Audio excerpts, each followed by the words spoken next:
नमस्कार दोस्तों।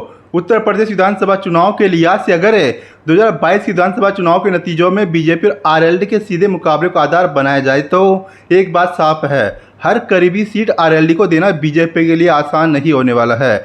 आज के इस वीडियो में हम समझने की कोशिश करेंगे खास करके पश्चिमी उत्तर प्रदेश में वह कौन सी विधानसभा सीटें हैं, 10 ऐसी सीटें जिन पर आरएलडी और बीजेपी दोनों का दावा मजबूत है, लेकिन बीजेपी उन 10 विधानसभा सीटों को आरएलडी के लिए नहीं छोड़ने वाली है। 2022 में बीजेपी और आरएलडी के बीच में सबसे करीबी मुकाबला बड़ौत में हुआ था, जहां बीजेपी सिर्फ 315 वोटों से जीती थी। बागपत में बीजेपी की जीत 6,733 वोट और लोनी में 8,676 वोट की थी। इन तीनों सीटों पर आरएलडी दूसरे नंबर पर रही थी, लेकिन 10 सीटों का व्यापक राजनीतिक आकलन करें तो बड़ौत, बागपत, लोनी, मुजफ्फरनगर, खतौली, सिवाल खास, पुरकाजी, थाना भवन, शामली और छपरौली ये सबसे महत्वपूर्ण सीटों का क्लस्टर बनाती है। इनमें सबसे पहली 3 सीटों पर बीजेपी ने 2022 में जीत दर्ज की थी, जबकि बाकी सीटों पर आरएलडी ने जीत या फिर मजबूत मुकाबला किया था। इसलिए इन्हें बीजेपी आरएलडी सीट शेयरिंग की असली बार्गेनिंग सीट कहा जा सकता है।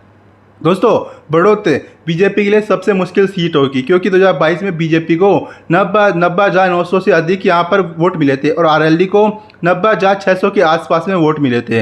अंतर सिर्फ 315 वोटों का था। साल 2024 में आरएलडी ने बीजेपी के साथ गठबंधन करके बागपत लोकसभा सीट जीती, जिससे क्षेत्र में उसका संगठनात्मक ढांचा और दावा दोनों मजबूत हुई है। बागपत आरएलडी को 94,687 वोट मिले और बीजेपी को 1,01,420 वोट मिले। सिर्फ 6,733 वोटों के अंतर से बीजेपी को सीट छोड़ने से रोकने का तर्क बनता है, लेकिन यही आंकड़ा आरएलडी का दावा मजबूत करने का सबसे बड़ा मजबूत आधार भी है। लोनी बीजेपी को 1,27,410 और आरएलडी को 1,18,734 वोट मिले। अंतर था 8,676 वोट का। यहाँ गुजर, जाट, मुस्लिम और शहरी ग्रामीण वोट का मिश्रण इसे अलग तरह की सीट भी बनाता है। मुजफ्फरनगर बीजेपी को 18,694 वोट से जीती थी, लेकिन आरएलडी को 93,100 वोट मिले। यह सीट आरएलडी के लिए मजबूत चुनौती वाली है, पर बीजेपी के लिए मौजूदा विधायक और संगठन की कहानी से छोड़ना कठिन होगा। खतौली बीजेपी 16,334 वोटों से जीती, लेकिन किसान आंदोलन के बाद जाट वोटों में आरएलडी की वापसी ने बीजेपी को यहां लंबे समय तक चुनौती दी थी। इसी सीट पर बाद में उपचुनाव में आरएलडी सपा गठबंधन ने बीजेपी को हरा दिया, जिससे 2027 के लिए इसका महत्व और बढ़ जाता है। सिवाल खास 2022 में आरएलडी के गुलाम मोहम्मद 1,749 वोट से जीते और बीजेपी दूसरे नंबर पर रही। यहाँ मुस्लिम, जाट और अन्य ओबीसी सामाजिक समीकरण महत्वपूर्ण हो जाते हैं। पुरकाजी आरएलडी ने बीजेपी को करीब 6,500 वोटों से हराया था। थाना भवन करीब 10,800 वोटों से यहाँ पर हराया था। शामली करीब 700 वोटों से जीत दर्ज की। ये सीटें बीजेपी के लिए वापस लेने की प्राथमिकता होगी, न कि सीधे आरएलडी को सौंपने की प्राथमिकता होगी।